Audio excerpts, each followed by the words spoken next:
add. It's the latest layer that the chef has put on the cake, which is sometimes called Web 2.0. And that layer, I'm afraid, has problems.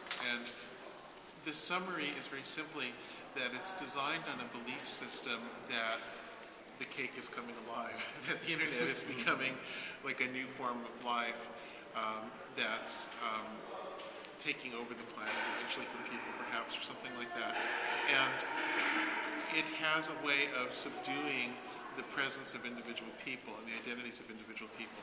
So you end up with a lot of situations in which people are treated anonymously, and it tends to bring out bad behavior in people, and it causes artists and journalists to lose their means of making a living. And that has bad implications for the future, because eventually everybody will be like an artist when technology gets good enough that there's less physical labor required. And so, for many reasons, I think that this isn't working. And so the first two layers of the cake, though, I think are great. We're very lucky with them. You have suggested the idea of having micropayments. Yes. And to have them managed by the government, or to have some kind of... Rupert Murdoch says the same thing. So the two of you are in agreement with micropayments? I don't know what Rupert Murdoch's position is on micropayments, I'm afraid, so I'm not used to being in agreement with Rupert Murdoch, so it might or might not be the case now. I just don't know in detail. I know a little bit about things he's said about Google and so forth, but I just don't know what his position is, so I'm afraid. And so your position on micropayment is to have a centralized government? Isn't that that would collect the payments? Isn't that a bit risky to have like well, you see, Big Brother on top of us or something?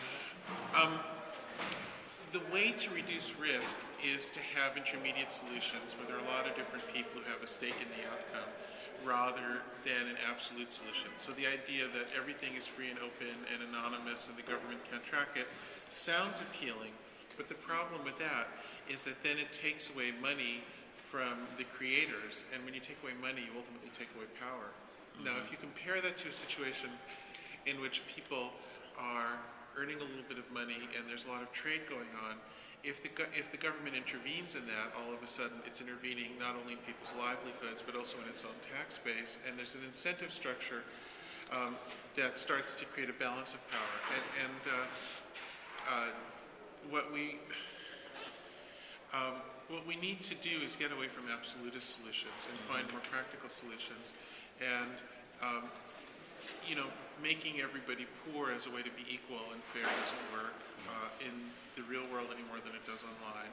And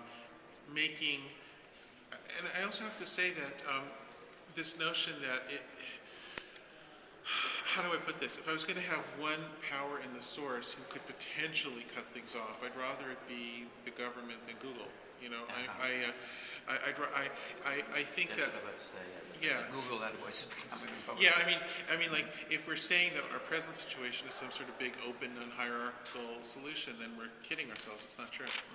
But Google just threatened to leave China. Is reacting to that. China is even more controlling of that. Do you think they're doing the right thing? Sure. I think what Google's doing at the moment is courageous, but that doesn't mean that Google's approach is viable in the long term. I mean, I think both solutions are wrong. I mean, in a sense, there's sort of an interesting dynamic between Google and the Chinese in that the Chinese Communist Party would like to be the central place where everybody has to move through to move communication. And the reason that the Communist Party wants to do that is both for power purposes, but also to control what is said. They want to control reality, traditionally.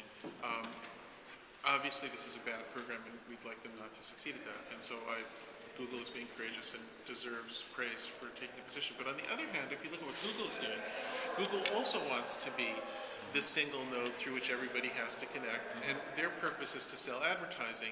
But in a sense, the style of power they want does have some overlap with what the Chinese want. And so they're in a unique position of wanting to compete in a somewhat similar way. And in the short term, of course, I think it would be a fantastic result if Google was able to cause a change in China. I don't think that'll happen. I think Google just found it intolerable that their own computers were being hacked by the Chinese. I think it just shocked them. They just couldn't deal with it. In the long term, the Google approach also doesn't work. I mean, at some point, if you're trying to run a whole civilization for the sake of advertising and you're pulling the means for income away from the intellectuals of that civilization, you don't have something that's likely to be sustainable. One last thing. Some people have been saying maybe you're a bit over romantic, that you still see, internet in the old way. Things are evolving. Google is helping lots of people, including some of us journalists that can find something that they didn't find before. And that may be a touch of elitism in that. What do you respond to those people?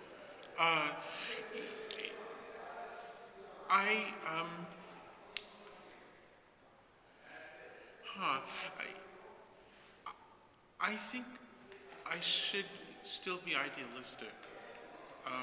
I don't sense myself as being elitist because I'm not suggesting any special place for myself for people like me.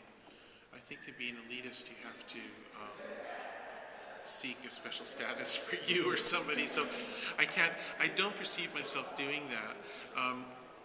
A romantic,